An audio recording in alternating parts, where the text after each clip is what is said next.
la mortalité maternelle et infantile, si je ne m'abuse pas, selon le dernier chiffre de Zami la Santé, c'est 529 décès pour 100 000 naissances. C'est Haïti actuellement qui a le taux le plus élevé dans l'hémisphère occidental sur cet aspect-là.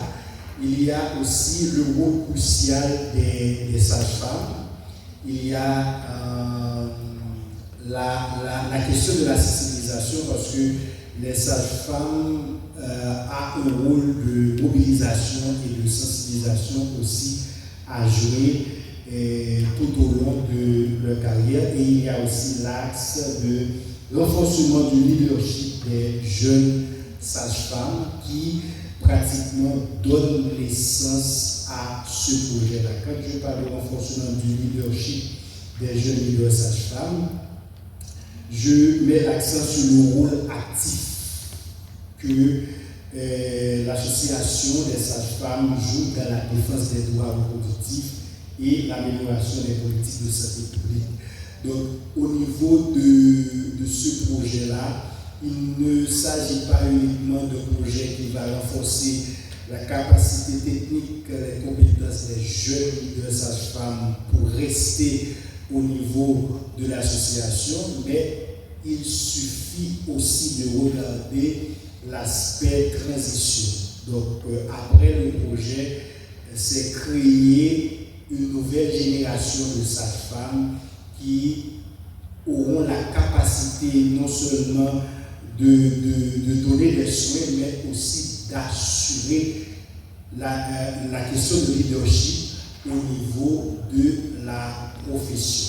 Donc, rapidement, vous voyez que le projet cherche à créer une nouvelle génération de sages-femmes capables de contribuer à l'amélioration durable de la santé reproductive en Haïti. Ici, les 4 axes contextuels du projet, et vous allez regarder rapidement, ces 4 axes sont étroitement liés avec l'objectif global du projet, qui est l'amélioration des compétences des jeunes leaders sages-femmes d'Haïti pour pouvoir contribuer à la lutte contre la mortalité maternelle et infantile en Haïti. Ici, l'objectif global du projet. Et rapidement, on a 3 objectifs spécifiques. C'est le renforcement de capacité de 10 leaders sages-femmes sur plusieurs thématiques, renforcer aussi la capacité de 10 leaders sages-femmes en soins de maternité respectueux, ce qu'on appelle SMR. C'est une thématique que la SFH porte depuis tantôt 2 ans en Haïti. On a constaté qu'on donne les soins, certes, mais de manière respectueuse, c'est autre chose. Donc, l'association des sages-femmes d'Haïti a un pôle de formatrices spécialisées dans le domaine qui assure l'exercice du droit à la santé sexuelle et reproductive en Haïti. Donc, les 10 leaders sages-femmes auront la possibilité de suivre des formations en SMR aussi. Il y a du désordre dans la présentation. Donc, et on a le 3e objectif.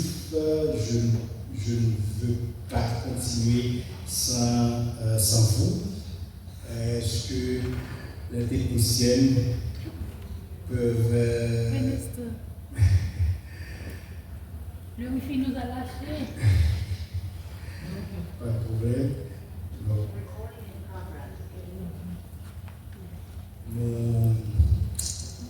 Ok, super.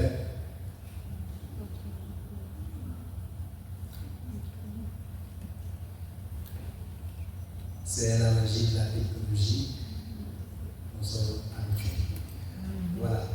Les 3 objectifs spécifiques du projet Et quand on parle de leader, il y a plusieurs aspects à considérer. Et dans ce projet, les leaders sages-femmes seront aussi formés en montage de projet.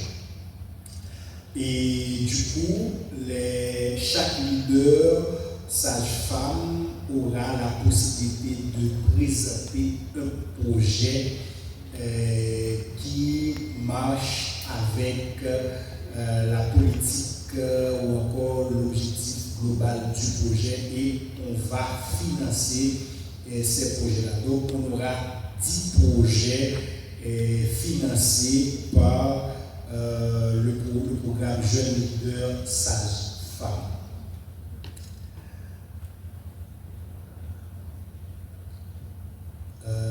Est-ce que le pointeur ne fonctionne pas? Est-ce que vous pouvez avancer moi? Oui, comme durée, on devrait commencer avec ce projet depuis juillet, mais on avait un contretemps. Vous connaissez la situation, c'est ce qui explique qu'aujourd'hui, c'est aujourd'hui alors qu'on lance ce projet, c'est-à-dire que nous sommes en retard pratiquement de 2 mois. Heureusement, on a une équipe extrêmement dynamique. On va pouvoir livrer ce projet à la fin de décembre 2024. Et ici, comme public cible, c'est évident, les jeunes sages-femmes au début de carrière et étudiants sages-femmes en 3e année inférieure ou égale à 28 ans et moins. Et zone d'intervention, c'est Haïti. Quand on dit Haïti, il ne faut pas voir Haïti de province, mais c'est Haïti. Étant donné que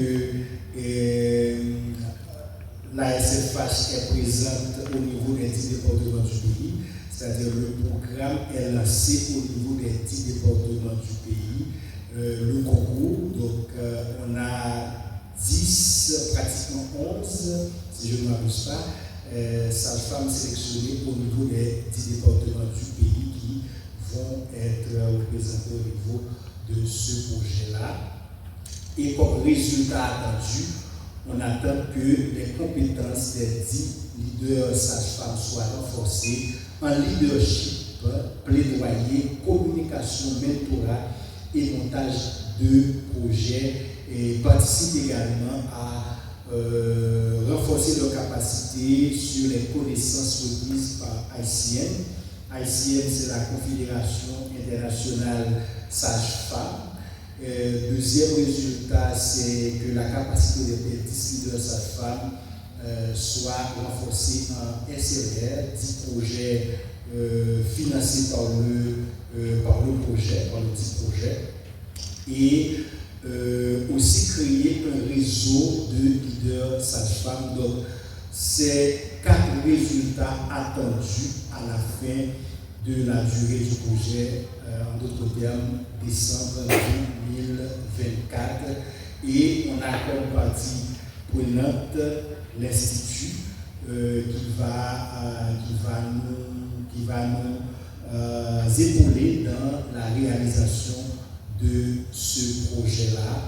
Et comme financement, on l'avait dit dès le départ, on a IPPF, heureusement, qui est très sensible à la cause de l'amélioration de l'exercice du droit à la santé sexuelle des Haïtiens, qui nous apporte ce financement de base pour réaliser ce projet. Et rapidement, je vous remercie de votre attention. Donc, investissons dans les jeunes sages-femmes pour garantir l'avenir de la profession des sages-femmes en Haïti.